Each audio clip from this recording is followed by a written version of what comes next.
Welcome to the introductory programming course on NPTEL MOOCs.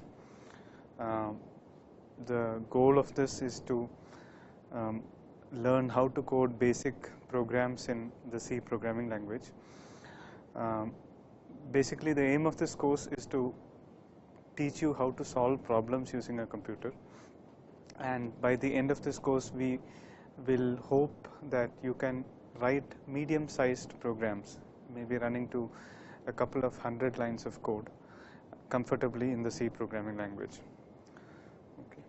Programming nowadays is considered a basic skill, similar to mathematics, that is needed across all disciplines like engineering, in the sciences, and nowadays even in the arts.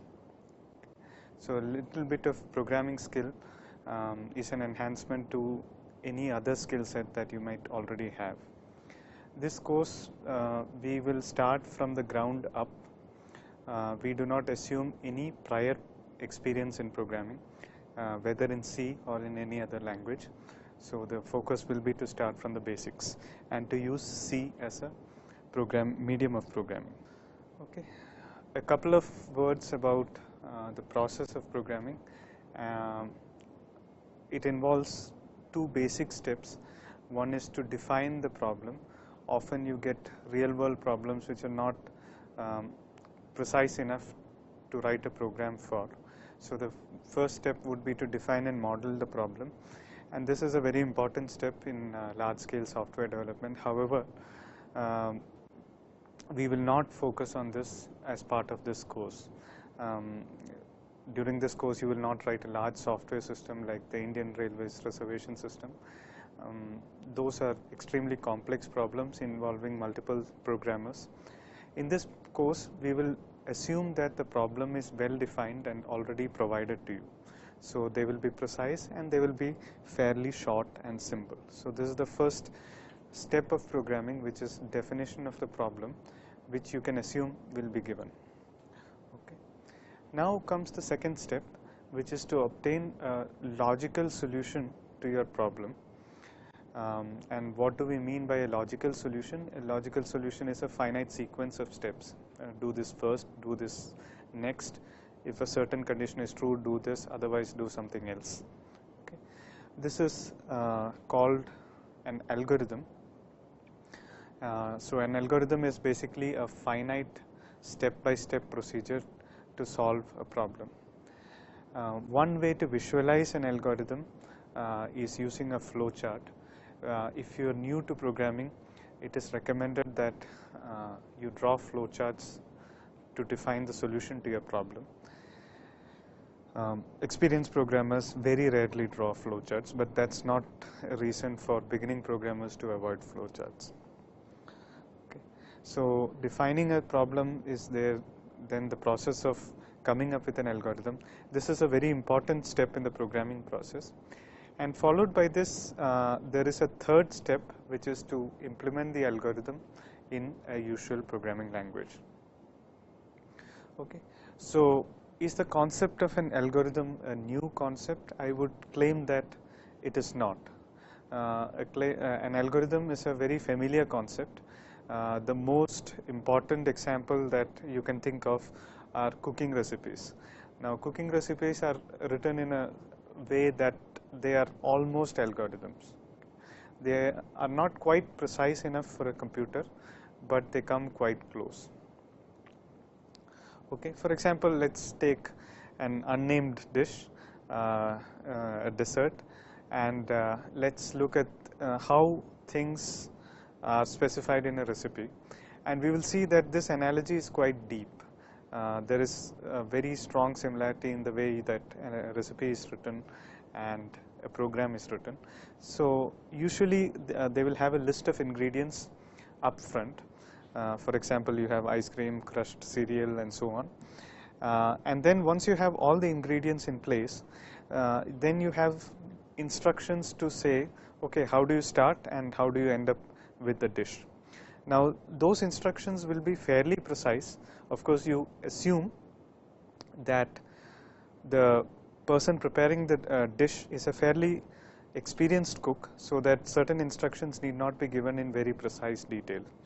Okay, for example, you can say do this, heat oil, and so on, and it is assumed that a person knows how to heat oil. Okay. Even so, you will see that certain recipes are fairly vague and other recipes are fairly detailed, and in any recipe you can see certain things which are vague and will cause confusion to most people. For example, here is a term which says try to make each scoop about as large as your fist. Okay. Now that of course is a vague term, because my fist could be a different size than yours, and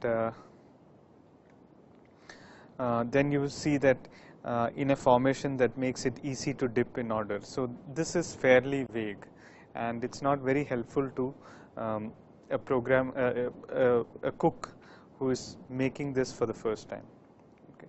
So think of algorithms as similar to recipes, but mentioned in a more precise manner. Okay. Another way you can be familiar with algorithms is when you have when you buy a make-it-yourself kit for a furniture or something like that, and you will be provided with a step-by-step instructions on how to assemble the kit. Okay. Often when you buy a disassembled table or something like that, it will come with a sheet telling you how to start with the components and build a table. Right. Those are also familiar, similar to an algorithm. Okay. So let us look at a flow chart to depict a mathematical algorithm, and we will use this flow chart to explain certain conventions about how algorithms can be described. Okay. So every flow chart will have a start and an end. Okay, and it will have a finite number of boxes. So this is the finite number of instructions that I was talking about.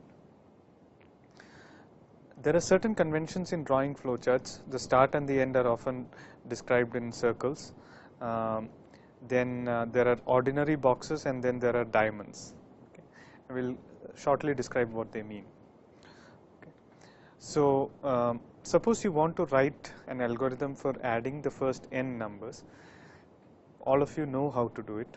The point is, how do you describe this step by step to somebody who doesn't know it already? So first you have to take what is the upper limit n, and then you have to sum them up. So one way to sum them up is start with an initial sum of 0 and then add numbers one by one.